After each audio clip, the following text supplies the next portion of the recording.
there's like these ska elitists and ska purists being like saying what we're doing is not ska and that we're like emo bands with horns and just all sorts of just like shit that we're just like, okay, buddy, like whatever.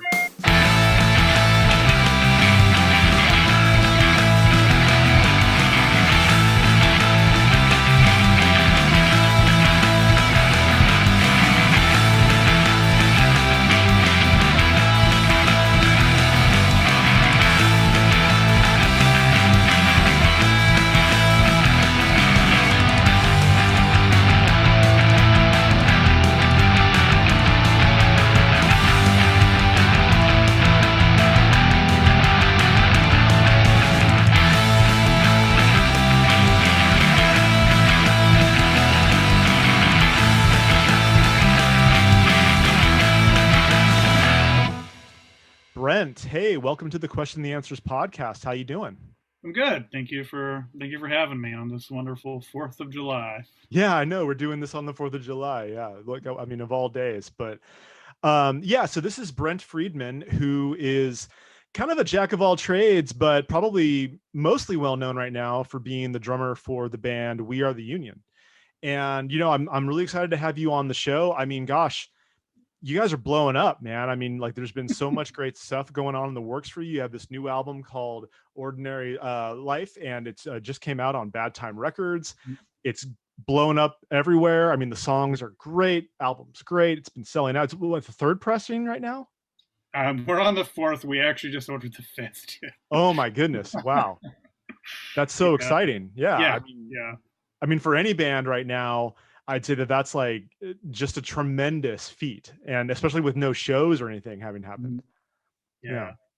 But besides We Are the Union, you've had your hand in so many other awesome things, man. I mean, you work pretty closely with Jer and Skatune Network, and I know that you've done a lot of work with a bunch of other bands over the years. And I thought it'd be really cool to kind of have you on here, talk about all the stuff that you've been doing over the last few years.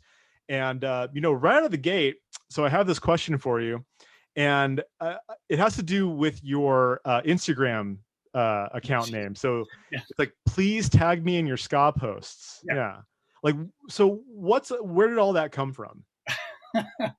Funny enough, I did an interview that kind of answered this too for Aaron Carn's book, the In Defense of Ska book. So there's actually a chapter where he interviewed Jer and I explain it there. But like, oh man, I think it just like, it started as, over the last, I don't know, decade, I guess. I don't even know where time goes. So I don't even know like if that's the right measure of time. But yeah, I guess over the last decade, I've had friends who used to be heavily into ska, kind of like, sway away from ska. And then also like, join the whole like, it's cool to make fun of ska and blah, blah, blah. And so, I would run into a few of those people at like shows or whatever. And like, for instance, there was like one time I ran into a couple. I don't want to throw any name under the bus because I've still talked to these people. They have no idea that I talk about them all the time in some of these things. But yeah, I ran into them and they would like, another friend would come up that they knew. They'd be like introducing people. They'd be like, hey, this is Brent. He's a ska guy. And I'm just like, why is like that relevant to any of this? Also, like, y'all used to like ska too. Like, I don't know. And so there would be like this, like, that part of my personality would just be the butt end of joke, primarily with, again, people who were friends who used to also like the genre. And so I think at some point I just became this like over exaggerated version of kind of what these people thought I was. Cause like you could like as many genres as you want, but if ska is still one of them, then that defines your entire musical taste. So yeah, I think, and I was a little bit late to Instagram, and then I finally joined, and I just like was like, fuck it, okay, I'll do this, because I think I was already kind of like doing the whole like pretending that I was just like ska was just like this entire part of my personality on Facebook and this and that, and for what it's worth, there were like, I don't know, smaller ska bands that I would talk to across the country who would be like pumped that I was like, I don't know, hyping them up or just nonstop talking about ska and stuff. So I was just like, okay, well, I guess it's cool for some people. I'm just going to lean into this like persona, and then yeah, so that's kind of how it happened, and then here we are now where there's like actually this like super positive platform between Bad Time and Skatune and everyone on Ska Twitter, and so no one questions it anymore at this point. They just think it's part of that whole culture, I guess. So yeah. No, I mean that's cool. I think to a degree that's pretty awesome that you just kind of owned it and you were like, you know what, Yeah. screw it. If people are gonna like pigeonhole me as like having this, like you said, like be effectively like a major portion of my personality, Yeah. then you know what, to hell with them. I'm just gonna do it. Yeah. And then, on that note, I've so I had Mike Sosinski on here. Mm. I've had Aaron Carnes on here. I've had Cat Bite on here.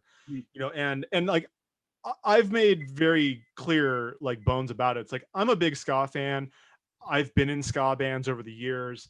I genuinely love the genre and I love what's happening right now within the ska world.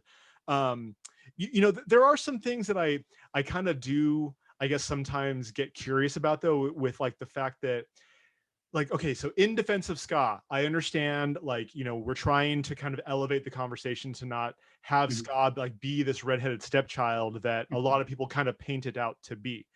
While as like people on my side of the fence, it's like, dude, well, ska never did go away. Like there's always been great ska bands. Yeah. And I guess just having not really experienced a lot of that negativity against ska, I guess it doesn't hit me the same way. And Yeah. I mean, yeah, sometimes I just feel like, man, like Scott Twitter's really angry right now. like so angry. Like, yeah, don't fuck with us, man. Yeah, no, it's true. It's pretty intense. Like I'll see like this kind of like ganging up on people. It's like, hey, wait a minute, you can't say that or like anything like that. Yeah, but I mean, hey, more power to everyone who's involved, because ska music is a totally valid and viable and awesome genre, and there's so many great bands doing awesome things. I mean, obviously like the stuff that We Are the Union has been doing. I mean, Catbite is bar none my favorite ska band right now, period. And like I'm so stoked on their new album that just got announced. I ordered it without even hearing the first single. I just got the email, like, dude, I'm ordering it. I don't even care. I know it's it's kind of the norm with Bad Time, and now at this point people just see the announce drop and they're just like, fuck it, people go and buy all the variants, and then they hear the single or whatever. But right. Yeah, and I mean that's a really great thing to have happening right now. And it's funny, so I run this small record label, and one of the things that I keep on telling bands is like, dude, look at what Bad Time Records is doing. Look at what those bands are doing. They're elevating each other. They've all got each other's backs, and I'm telling you, that's a major reason why they're being successful right now and why everyone's selling out of like the first and second pressings of these records. Now, this is of course mindful of the fact that, especially in a band like We Are the Union's been around for quite a long time now, right? Yeah. Right. And so a lot of people, oh, sorry. No, please go ahead. Oh, I was going to say, a lot of people it's funny to hear about like new ska bands, and like, technically Kill Lincoln and We Are the Union just turned 15 last year, I think it was. And then Kill Lincoln, I think is definitely over 10 years old. I forget. But like, so it's funny that, I mean, in the grand scheme of things, sure, like we're younger bands than, Less Than Jake and Relic Fish and Boston's, all that. But it is funny to hear about, people being like, oh yeah, these new bands. And I'm just like, well, we've been around for a decade, but I'm happy you're here now checking us out, I guess. So, but right. Yeah. I mean, look at, Adam Davis with Omnigone. Yep. I mean, they are technically like a younger band in the grand scheme of things, but I mean, Barry and he were in Link 80, you know what I mean? Yep. Who are over 20. You played in Blast Bandits with Barry, is that correct? Did I hear that correctly? Yeah. Nice. Right. Okay. Yeah. I had no idea. That's awesome. Yeah. Barry and I go way back. Well, Adam and I go way back too, but no, I mean, great guys. I love Omnigone, and I love the fact that they're still, doing everything, and I can't wait to hear what they come out with next too. But with regards to We Are the Union, so how did you get connected? Now, correct me if I'm wrong. I remember I saw something in a post that you put on social media where you were a longtime fan. And now you're in the band. So correct. I don't know, maybe walk me through that journey. Man. I just like the first time I ever saw We Are the Union or heard of We Are the Union. I was on tour with my really terrible, like, Choking Victim worship ska punk band, and we played this show in Denver. And I believe the event was called D Town Skankdown, and it was like this, like, this show like kind of went down like in infamy because like it was like Aquabats headlined, and then there was like Voodoo, Glow Skulls, and Mustard Plug, and there was a lot of like bigger bands, and then there was like a ton of other like medium tier bands like Watu, and I can't remember who else, but like long story short, Aquabats were the only bands I got paid, and everyone got stiffed, and it turned into this whole thing.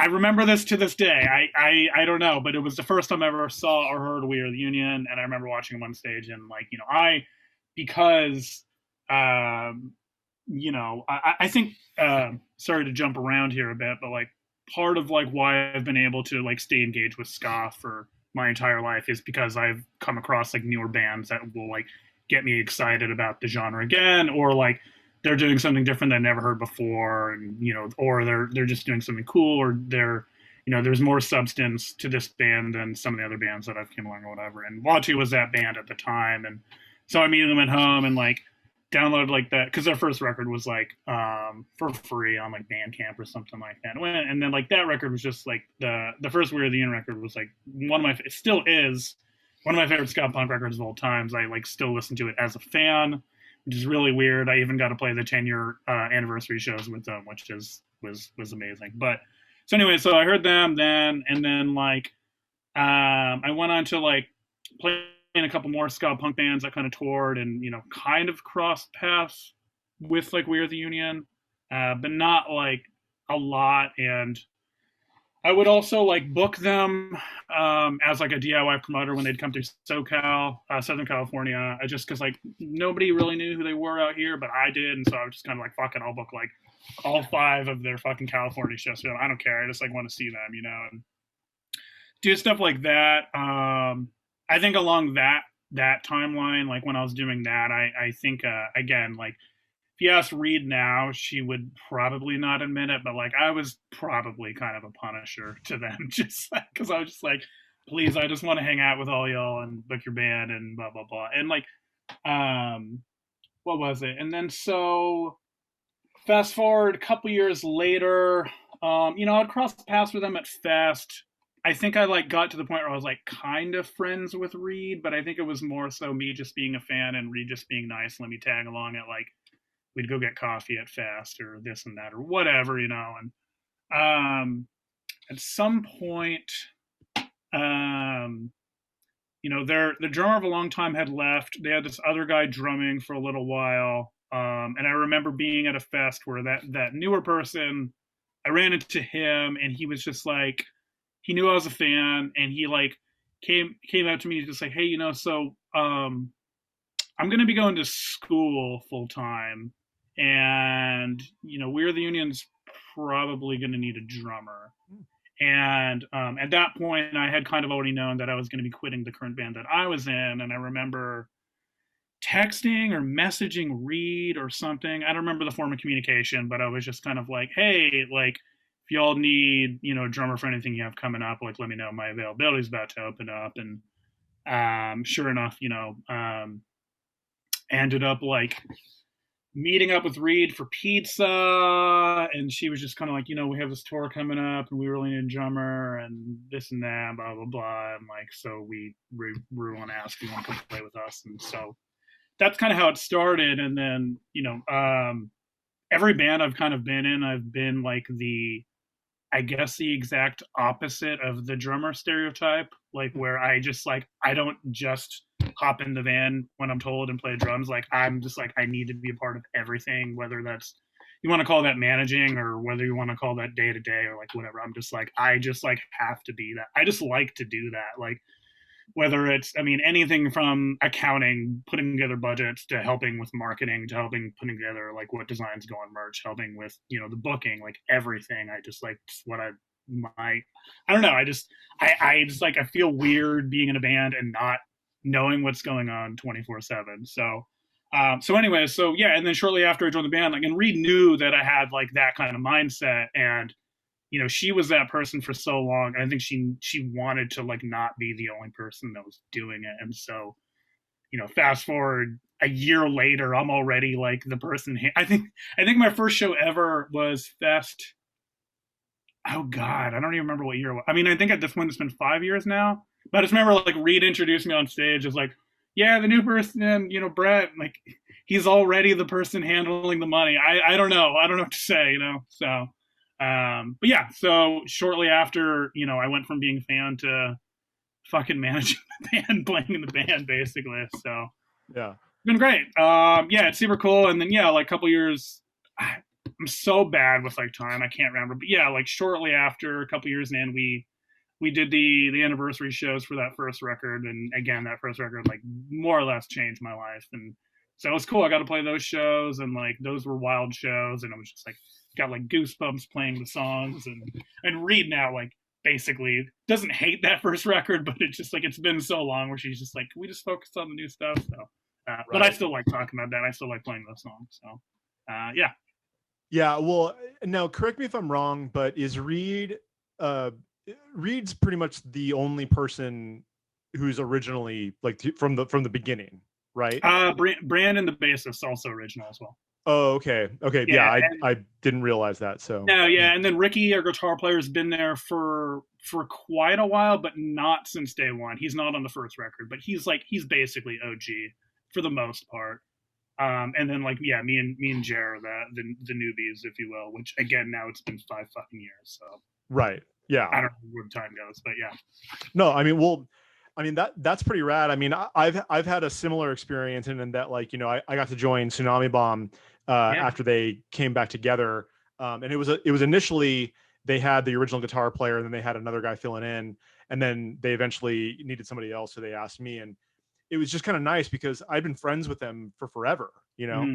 And it was just like, yeah, dude, like, of course I'd love to do this. Like, you guys are great. And like, I think it's really cool that you're doing this. So it's been great to kind of be a part of that journey, you know, and like now Hell be part yeah, of like that yeah, it's whole, cool. I meet a couple other people who have like the same thing, and it's the coolest thing ever. That like we're playing in our fucking favorite bands, you know. It's like right.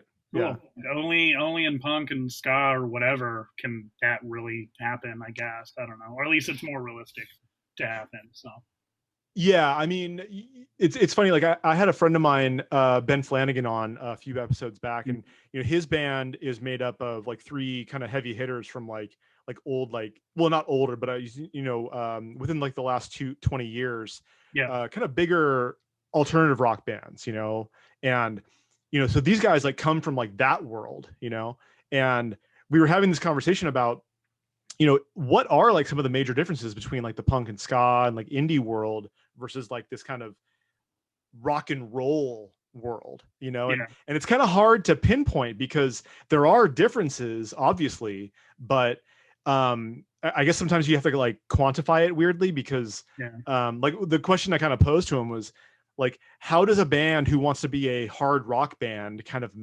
elevate themselves, because they don't have like the same circuit as like the punk scene Oh does, yeah. you know.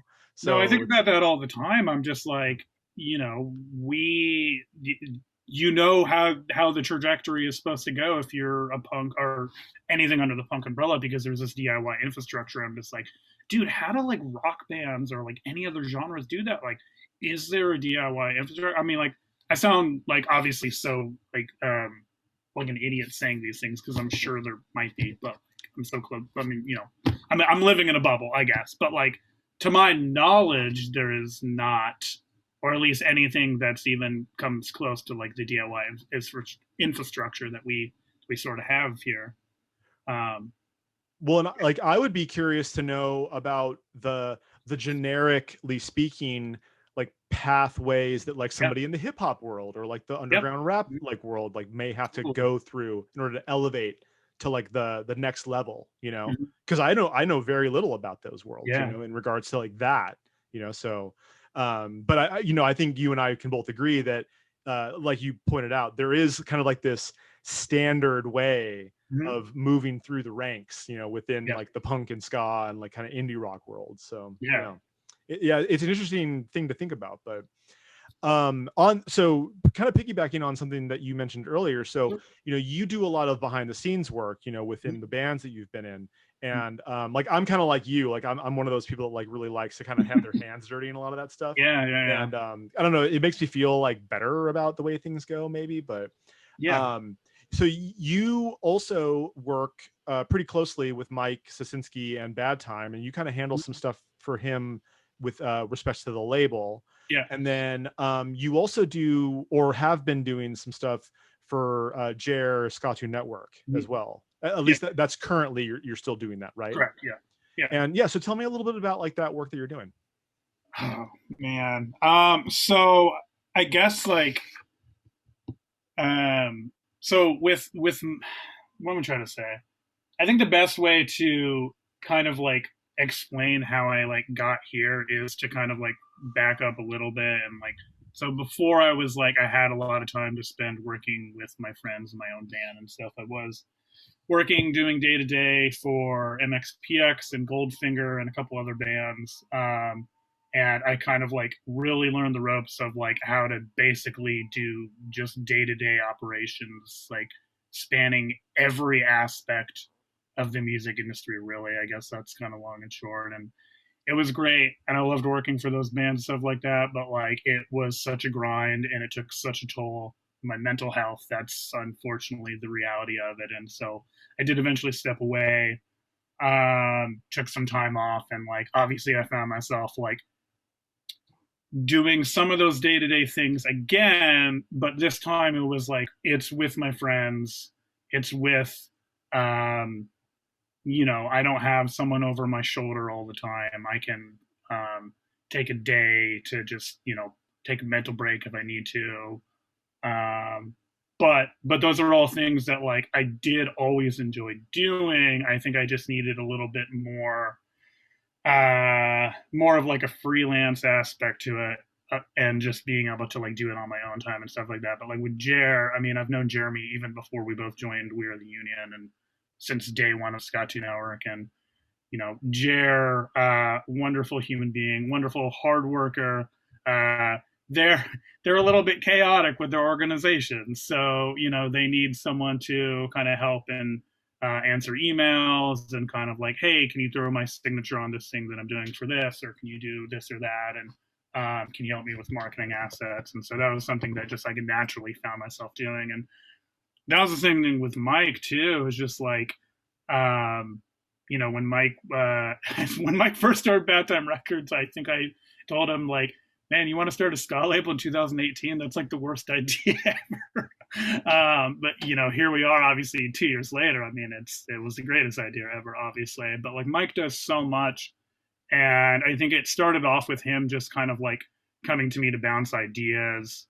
And then it like resulted in me like helping with this, because I was always just like, dude, I don't care if you have any money, I know how this stuff goes, like just like I just like doing some of this stuff and I know how to do it, and if you ever need help with anything, then send it my way and I'll be happy to help. And so it started with like him just like bouncing ideas, and then it was like, hey, I ship so much records that like I would love to not ship the soft merch as well, meaning like the shirts and the slip mats and all the stuff that isn't record. And so excuse me, so he eventually all the Bad Time Records like shirts and Kill Lincoln shirts and stuff like that, like eventually we set it up where I was the one shipping that, processing orders and shipping those things and stuff. So if you ever get anything from Bad Time Records South, that's actually me, that is not Mike.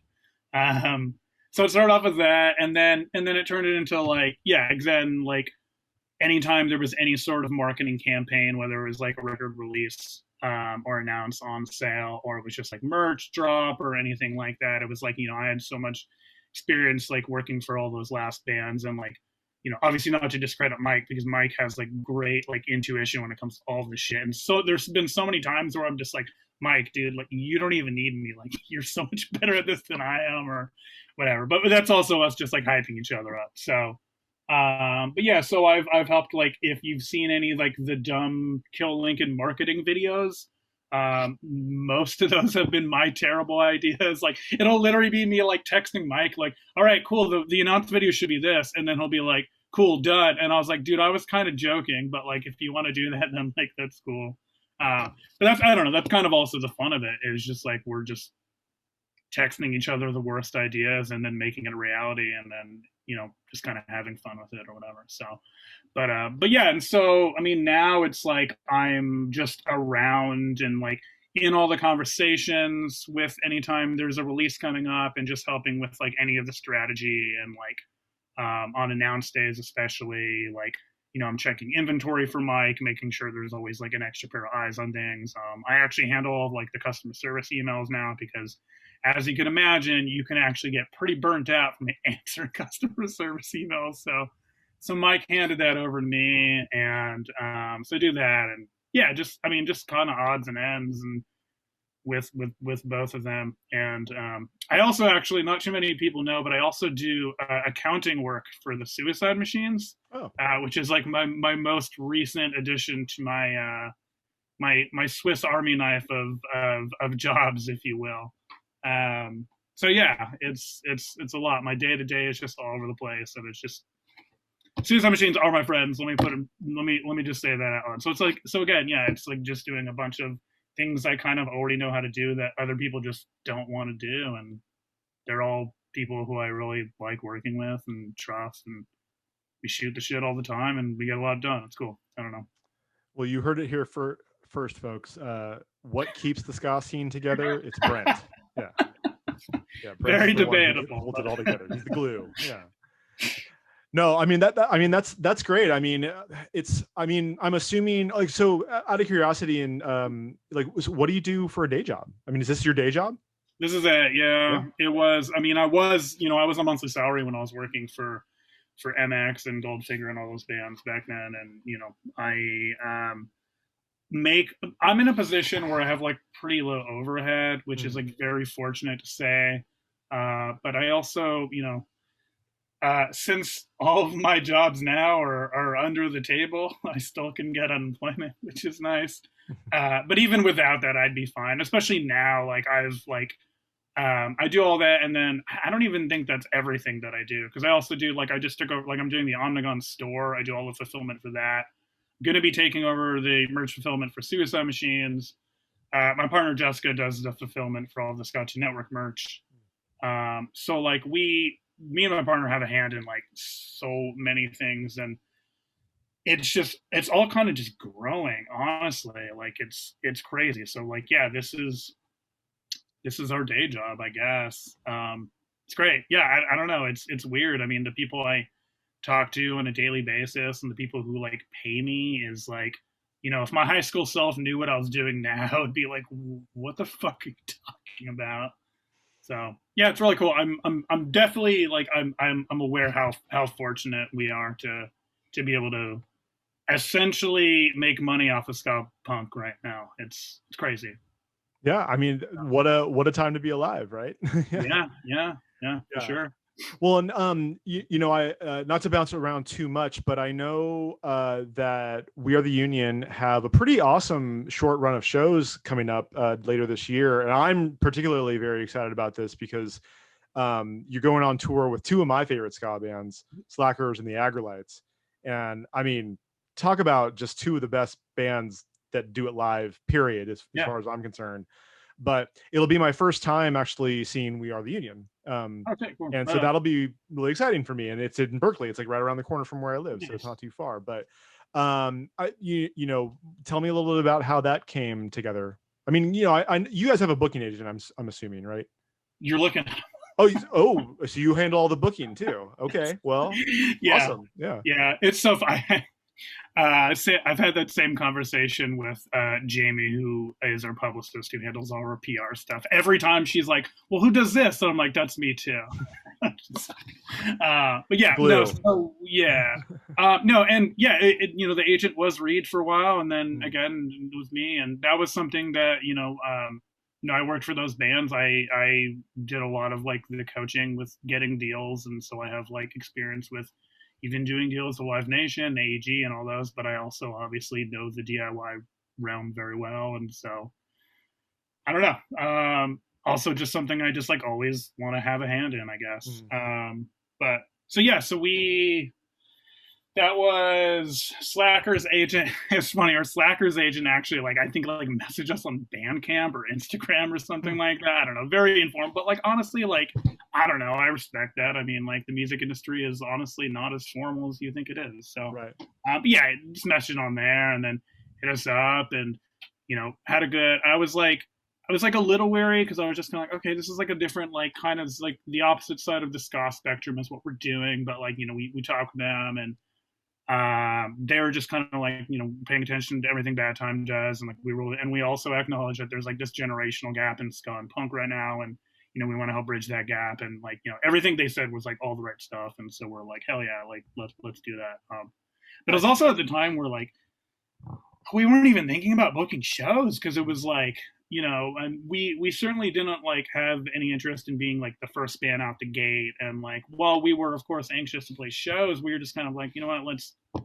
we have this new record that like is doing well, and like we have all these other things we're working on, let's just focus on that. And then like when we know it's like good and safe, let's book some shows then. And Right.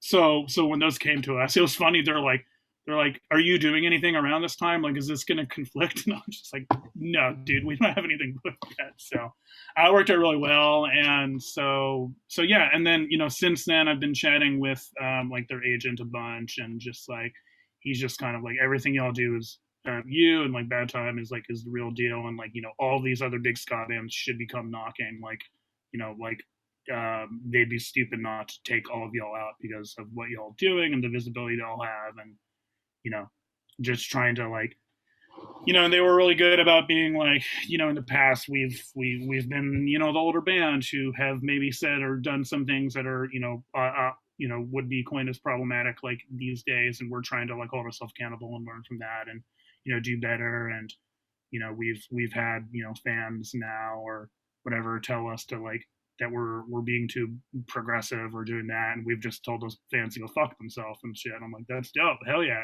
so Right. that was part of it. So yeah, so that's cool. We're stoked. I mean, like we got to play the Observatory on a Saturday night, which is like down the street from my house, and like the venue fucking ripped. So it's cool, and like all my friends and everyone in Orange County can come see us, and a lot. And then especially like pandemic was a big during the pandemic, like all of our circle of bands like got so much more visibility, not just Watu, but just again all the Bad Time bands and just Bad Time adjacent bands, just any ska band in our circle. And it was funny because I've always felt like a lot of people in Orange County around me like didn't even necessarily know who We Are the Union was. I think they just thought it was like my new band, not necessarily realizing the band had been around for forever, and then me joined the band or whatever. But like since then, since pandemic and since everything's been going on, of course, like everyone around me like now is very familiar with the band and very excited. And so now I'm excited to go play for everybody. So yeah, yeah. I mean, like you said, like it feels like right now that the ska genre kind of across the board is feeling the effects of this, like, I don't know, maybe uprising may not be the right word, but like Sure. Right. like I guess. Yeah. And I mean, everyone's kind of being treading lightly with like this fourth wave, nonsense. Sure. It's like, yeah, whatever. It's like, Right, but it right. is like, it kind of feels like that, where it's like, okay, like it's coming back into the limelight. Like, even like the Washington Post is, is Yeah. writing, stories about you guys. And like, that's killer. That's great. Yeah. But and again, it's just kind of strange for a person like myself who just like, dude, ska never went away. Like, it's weird. People are like making this kind of huge deal out of it. When it's like, well, it's not that it shouldn't be a huge deal. It's just more like, yeah, but it's just these bands are great. And like that should be the point. It should For be, sure. these bands are really good. Let's talk about the bands, but Mhm. let's not make it about, oh, ska's fourth wave and like all this stuff, which is like, dude, that kind of, it takes away from the actual real thing that's happening here. Correct. Yeah. But yeah, like, I mean, bands like Flying Raccoon Suit, who are not on Bad Time Records, but like, they're kind of getting a little bit of that energy being pushed their way. And like, even like some of the older bands like Voodoo Glow Skulls and like Agrolites and, hell, even like Aquabats and like bands like this are just like probably getting a little bit of more attention because of like what's happening with Bad Time Records and Kill Lincoln and Yeah. Watu and Omnigone and Catbite and everyone. So, I mean, all of it is good, and all of it's like, I think, moving the needle in the right direction. So, so to kind of again shift gears again, but I love how these conversations go sometimes. Yeah.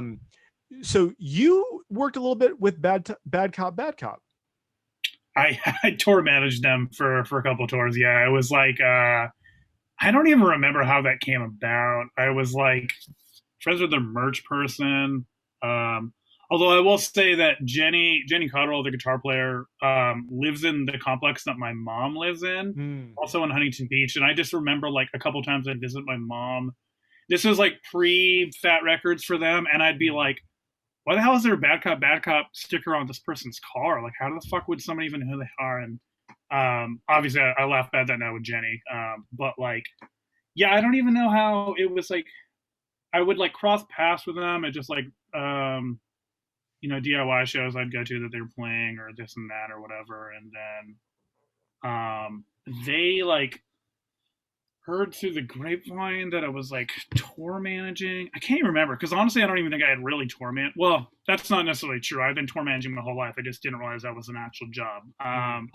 But like, yeah, at some point they were going on tour with Leftover Crack, and like at the time, like Leftover Crack was like my favorite band, and I'm like, sure, I'm gonna go do this just so I can go see this band every night. And so I started doing that, and they immediately like, you want to come do Warped Tour with us? And I was just like, sure, that sounds like a horrible idea, but let's do it. And so I did Warped Tour with them, and again, that was like, y'all have done Warped Tour before, right? Like, well, I've done the Warped Tour a few times. I've okay. never done an entire Warped Tour personally, but Tsunami Bomb did several of them back in the day. Yeah, it's like everyone was like, "How's Warped Tour?" I was like, "I don't know if it was like the best summer of my life or the worst summer of my life." So it was, I'm sure you've heard all those stories, whatever. So I have, yeah, and so I did that with them, and I did that for a while, and then it got to the point I was just so busy with so many other things outside of tour managing that I just had to stop. But like, they're still such my like really good friends to this day, and my partner will sometimes go and do merch with them and whatnot. So yeah, nice. Yeah, I mean they're great. I've met a few of them. I had Lynn on the show, and she's awesome. She actually came and joined us on stage for a secret thing we did over at Fest. It was super fun. But she filled in for bass so that Dom could take the mic and sing on one of the songs. But no, I'm stoked for them, and like I know that their tour plans were all like shattered during COVID. I mean, as everyone else's was, but they're gearing up for a bunch of good stuff. So I'm excited for what they've got going on. And one of the questions that I kind of wanted to ask you about was, with respect to, we've already kind of touched on it a little bit, like, in defense of ska, like, does ska need to be defended against? Like, ska Twitter and like, everyone kind of like being a little bit, not so much emboldened, like to kind of like act, like, oh, like we got to like really like pay attention to like make sure that people are not like shitting on ska all the time, like that. But you kind of mentioned it earlier. It's like the whole thing with like your social media tag, like your name, and having it kind of become like part of your personality, right? And well, it's not so much that it becomes part of your personality, but it's like people kind of think that it is, right? Do you feel any kind of sense that there's potentially maybe some danger that because of all everything that's happening with the ska scene right now, that it will almost make it worse in terms of like it being typecast and pigeonholed?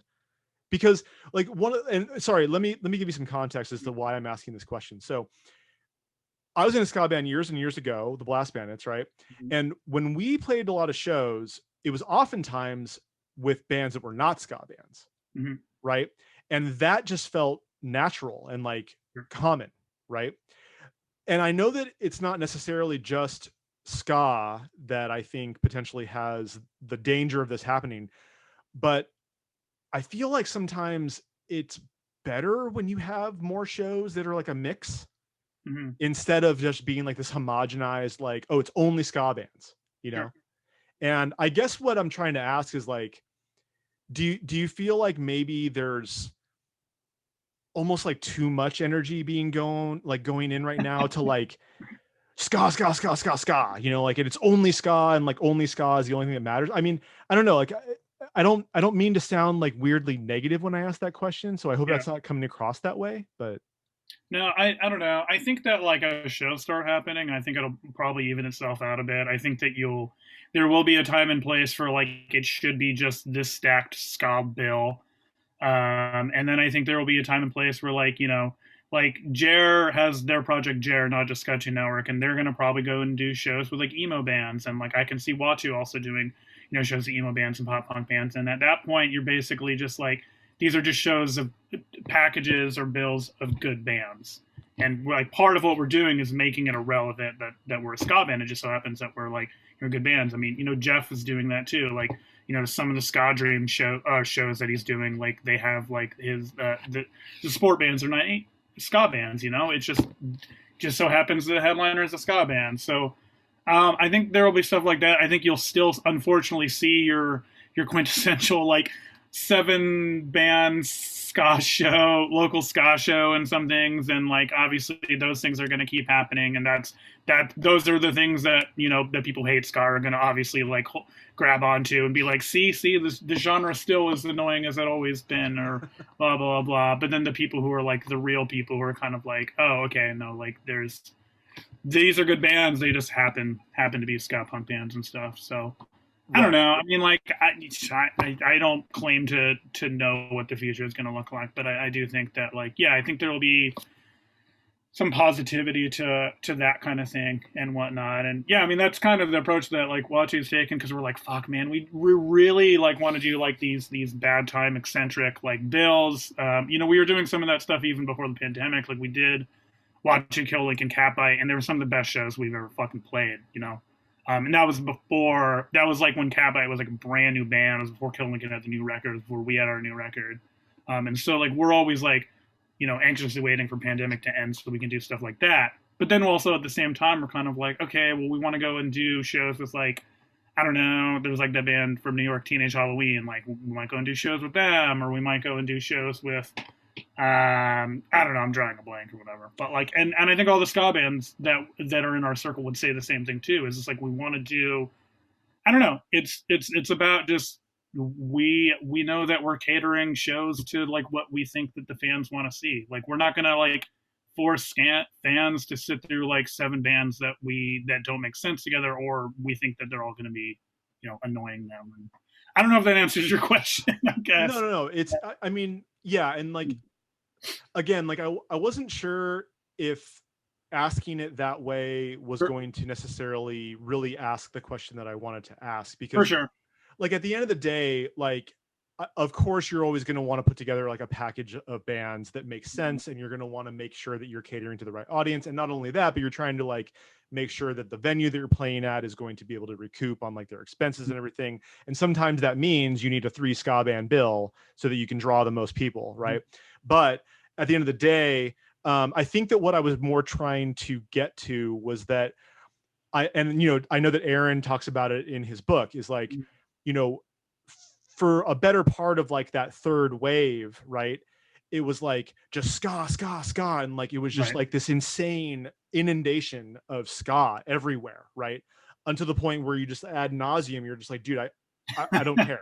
Like, I get it. Like, it's Right. fun, but I don't want to really hear about it anymore. Right. Right. And I think that that's an unfortunate byproduct of this, but I don't think that there's like any danger per se. It's just that I sometimes wonder if having it be such like a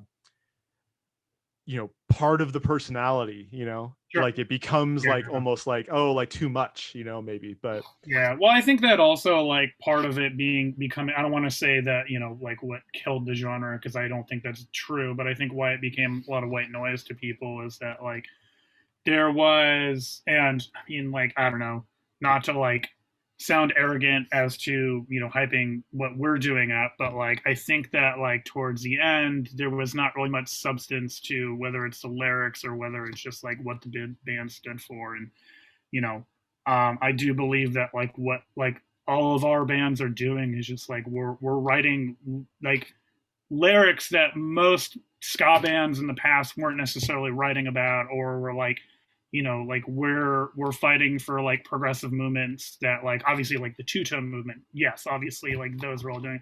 And so it's funny because this argument keeps coming up that like there's like these ska elitists and ska purists being like saying what we're doing is not ska, and that we're like emo bands with horns and just all sorts of just like shit that we're just like, okay buddy, like whatever.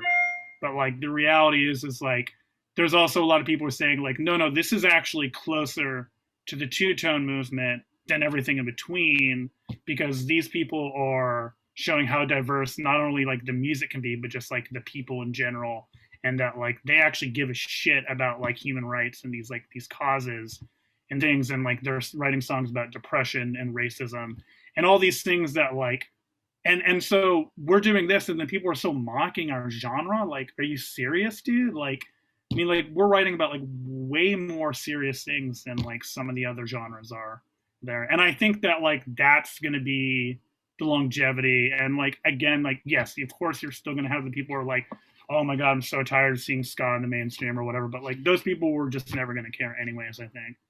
Well, absolutely, and you yeah. totally touch on like an awesome point, and I actually appreciate you mentioning that, because I did want to reflect on that a little bit, because you're totally right. Like the fact that you're talking about trans rights, you're talking about like women's rights, and you're trying to make sure that it's like, no, this is important stuff. Like we need to be talking about this, and it's not so much that, oh, we're the only genre that's talking about it, but we're one that's doing a lot of it. Like we're trying to really make it a focal point. Like we're trying to make it something that's like elevating it, and like not so much being hidden behind this goofy layer that so many people unfortunately affiliate with ska music, because I think that's the danger that I was concerned about, where it's like, oh, well, people are just going to be like, oh, well, it's ska. No, it's more than that, dude. Like we're talking about all this other stuff that's like really important and really valid, and like we happen to be ska bands. You could also dance to our songs. That's like, like you can cry, but you could also skank to our songs. Like absolutely. Yeah. So yeah, I personally, I think it's great. I appreciate the fact that y'all are like really taking it to heart and like kind of wearing that on your sleeves. So my hat's off to you for all that. Thank you. Appreciate it. But yeah, man, I mean, I appreciate all this great info. I mean, it sounds like you've had like a pretty awesome journey, like, coming from, your days in like the earlier bands up and through now all the success with We Are the Union. So appreciate you talking to me about that. So I have a couple of other questions that I like to throw out to everyone. Yeah. First one is, who are some artists that you think just need to be on people's radar right now? I mean, I'm going to be biased, and you probably already can tell what I'm going to say, but just like the entire Bad Time, roster, and any band adjacent to that, like with Bad Time, obviously, Kill Lincoln, Catfight, Watu, Omnigone, which I don't know if you know, but I do also play in Omnigone. No, that's right. Yeah, I actually meant to mention that. Yeah. There's a story there, but I know we have to keep this podcast 45 minutes or whatever. But and Dissidente and Bad Operation and all those, like literally, like this is the. It's been said a million times. I'm sure Mike, I'm sure Adam, Aaron, everyone says it, like this is like, you show that this roster has something for. If you think you hate ska, listen. Like there is something here that you will like. Like if you think you only like metal, like listen to the best of the worst. I mean, there's literally blast beats on some of their songs. Like it's insane. But then, and then there's also your Flying Raccoons too. There's Half Past Two. There's who else am I missing?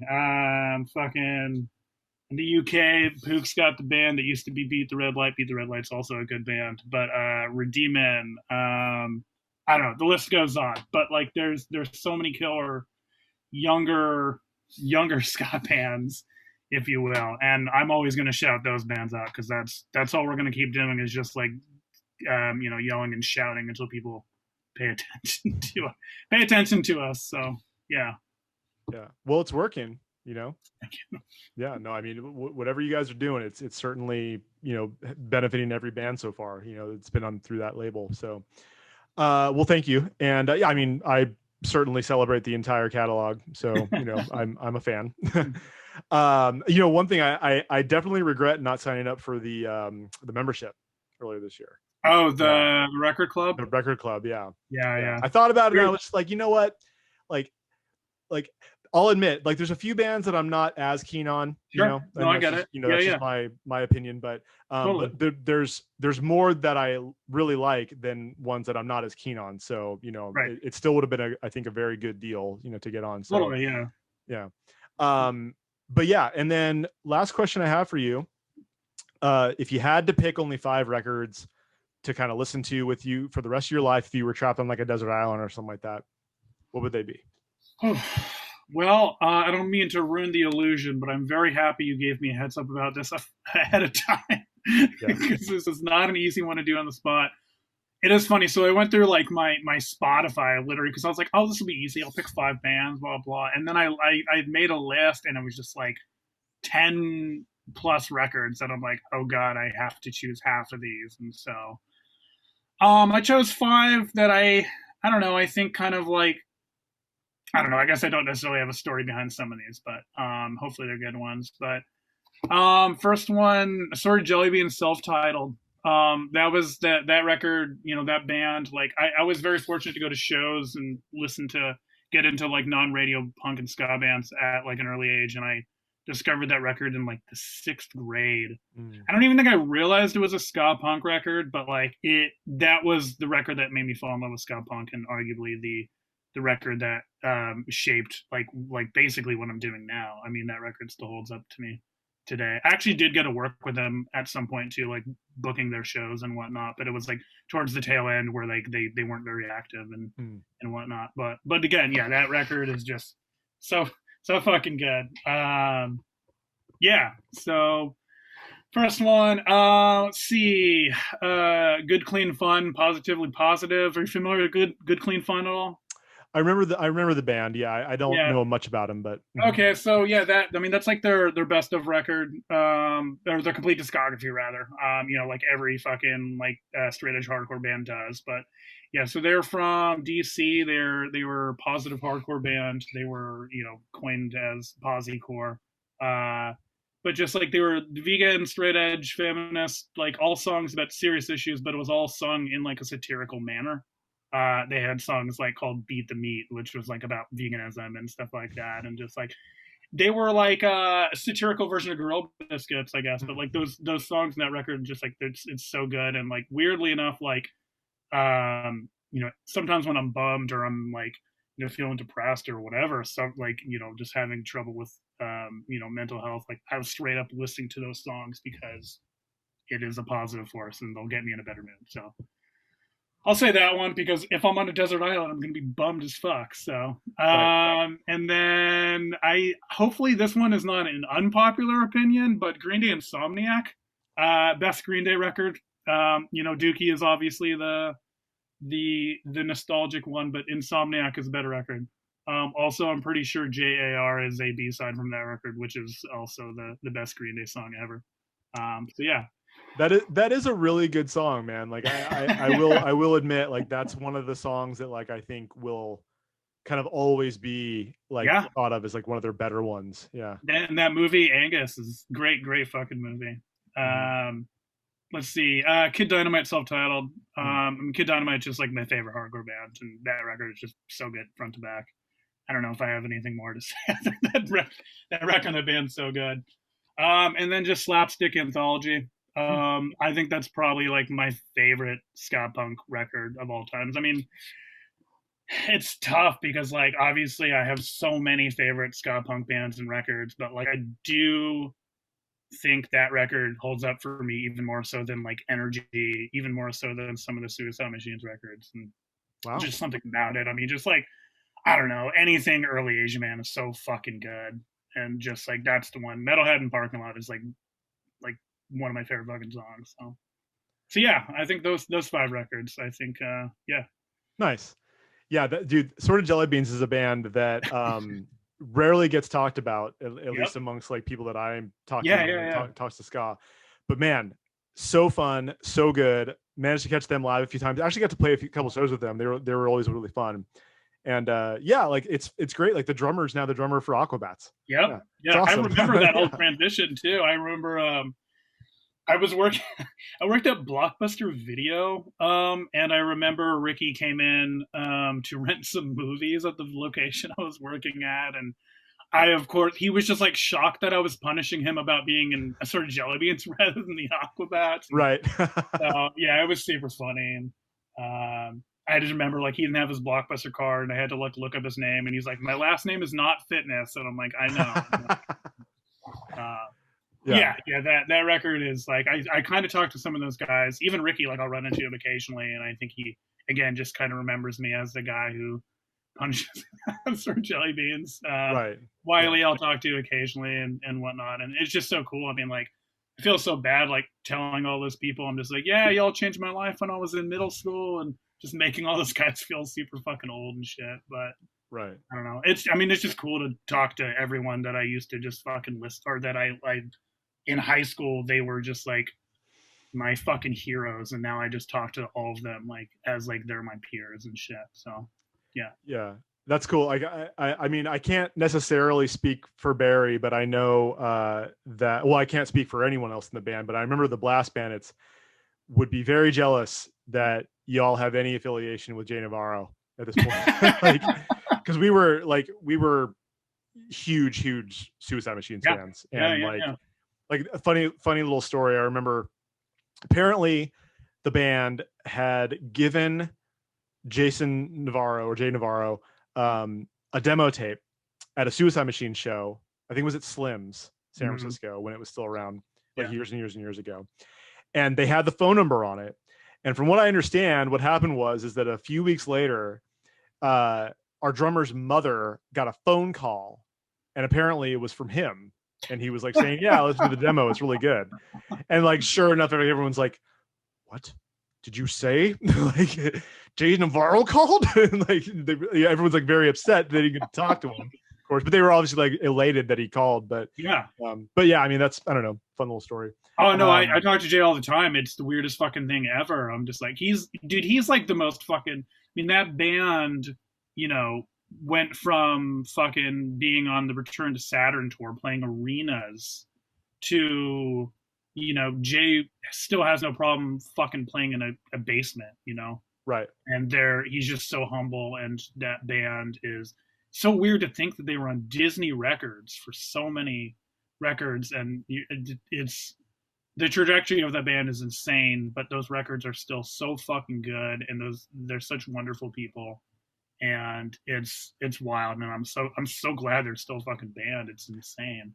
Well, and dude, for my money, they put out one of the best records of last year. Oh yeah, Yeah. Yeah. That Revolution Spring is amazing. Yeah. it's very good. Yeah, Very I good. mean, it was a. I remember being able to hear that record like slightly earlier than some people, and I'm just like, oh my god, I'm listening to a new Suicide Machines record in 2020, and this is Mhm. like the biggest mind fuck like ever. Holy shit. Yeah. So yeah. It had been years since I had seen them, and I actually went to that first back to the Beach Fest that they did. Oh nice. Yeah. Yeah, and they played, and you know, like it's funny seeing them that many years apart, because Yeah. I remember seeing them when it was like the original four, you Yeah. know, with like Derek, Royce, Dan, and Jay. Yeah. And, you know, I mean, just a monster band, you know, like, I mean, untouchable, you know. And then you see him years later, and it's just Jay.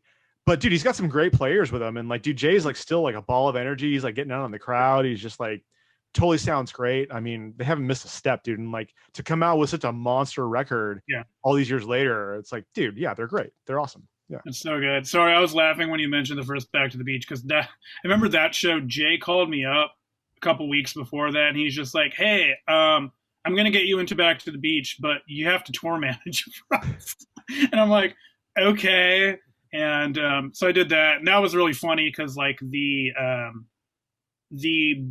artist check-in was actually at Edison High School, which was my high school that I went to. So it's like 8 in the morning on a fucking Saturday, and I'm like checking in for like my high school heroes at my high school, getting the artist credentials, and I'm just like, this is the most full circle shit ever. And I don't know. It was also just funny that Jay like conned me into TMing for them, but obviously that band is so easy. You just get them a bunch of booze, and then they're very easy. Boom. There you go. But yeah, so yeah, I mean, that was a great show. That was a really fun. It was great. Yeah, I mean that whole thing. Yeah, both years were super fun. Yeah. Well, Brent, it was really a pleasure having you on the show, man. And like, again, congratulations on everything that's going on with We Are the Union. I'll be sure to catch you guys in Berkeley. I'm really excited for the show, and I'll make sure to introduce myself and whatnot. But yeah, man, we'll talk to you real soon. Cool. Thank you. Hey, racing to the bar. Let's go. Wait. Let go of these morbid obsessions. Every thought feels like a confession. She said, if I get one life, gonna do what I want. If I get one life, I'm gonna do what I want. She was a mess at 17, running down a dream, stuck in this endless empty feeling. Give it a rest, chasing the girls around. Her lonely heart was a ghost town. They said, son, you better settle down and let go of these morbid obsessions. Every thought feels like a confession. She said, if I get one life, gonna do what I want. If I get one life, I'm gonna do what I want. Now in come the drugs and the booze, razors, wrists and self-abuse. Trapped like a rat, got nothing left to lose. She wanted a dress like all the other girls, a head full of curls. They said, son, you can't always get what you want in this world.